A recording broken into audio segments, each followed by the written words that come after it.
Threads is probably U.S. intelligence agencies. It's just feds.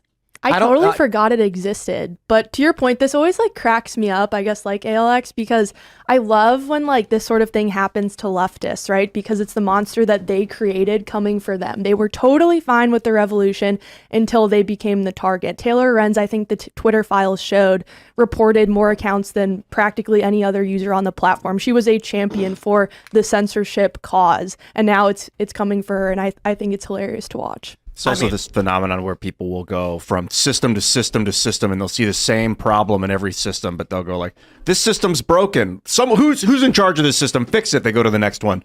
This system's broken. Who's in charge of this? Fix it. But what they don't see is the pattern. Yeah. It would have been interesting if she had been like, as an experiment, I posted this thing to see how Meta would respond to it, and they have censored me, and therefore Meta doesn't like whatever. But instead it's like, I am the victim. This system is not helping me the way I think it should. It's not obeying my desires, even though it never agreed to give me these things in the first place. It's only worse. Instagram's way worse. And the funny thing is, when conservatives and libertarians came out and said, yeah, Threads is way worse, we all tried it, the leftist media organizations came out and accused all of us of being conspiracy theorists and lying and making these stories up. And now they're reaping what they've sown. They all jumped onto this. I mean, look, X, Twitter, whatever, is this massive shit. And there's concerns about whether or not there's going to be enough fuel for it because all these advertisers are pulling out. Fine. But Mark Zuckerberg pulls up on this dinghy and he's like, everybody hop on board. And they're all like, yeah. And they all jump onto this little dinghy that Mark Zuckerberg's driving around in, and it doesn't work. Mm-hmm. And now, and this is what we get. So I don't know. I guess people can revel in Schadenfreude or whatever. But going back to what I was saying, I think it's deep state. I think we can say a few things that are absolutely fair. One, it is not a conspiracy. It's actually a fact. It is historical record. U.S. intelligence agencies were in direct communication with all of the big tech companies running social media to manipulate and control speech. This was directly related to the Hunter Biden laptop interfering with elections. That's how extreme it was. I was personally targeted by the government and leftist tactics with the what is it? What was it? The EIC? Was it, or was it EIP? Election? It was EIP, right? Election Integrity Partnership or something, where they tried getting people banned and taking things down, and they did successfully do this. Government colluding with researchers. They call them researchers. This is how they can launder government censorship. We know for a fact they're doing it.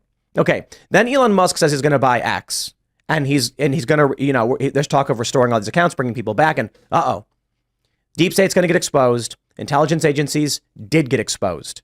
At the exact same time this is going down, Mark Zuckerberg announces Threads. Simple solution is that Zuckerberg said, hey, I got a great opportunity to make a competitor right now to Twitter. And all these people who are mad Elon's buying it, we can give them space. He created a Canada equivalent. Yeah, and that's a simple explanation. And now I'll give you the simple conspiratorial explanation, which I believe is extremely likely to be true. Upon announcing this, the CIA, the FBI, Biden administration contacted Mark Zuckerberg because they were already in direct communication and said, we definitely want to be able to access Threads in the same way as everything else.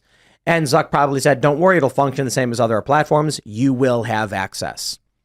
And that's where we are now. There's the bolder, more less likely conspiracy in that the deep state directly went to Zuckerberg and said, you got to do something about this. You need to make some kind of competitor. Can you do it? I would not be surprised, to be honest, to find out that someone in government went to Zuckerberg and suggested it. Not that they demanded it or mandated it, but I wouldn't be surprised if some emails got released through a FOIA request, something where it shows someone in the Biden White House said, hey, Mark, are you able to make something? Because, this Twitter stuff is bad. And then Zuckerberg said yes. I think it's arrogance on Zuckerberg's part, though, to think that his technology and what he would build would be able to compete with Twitter/X or whatever it was called at the time. I mean, people are really devoted to Twitter as a platform. It was revolutionary in what it was creating. And I think that original medium, we've seen other people. I mean, there's Truth Social. There are a couple other competitors out there that just haven't been able to achieve it.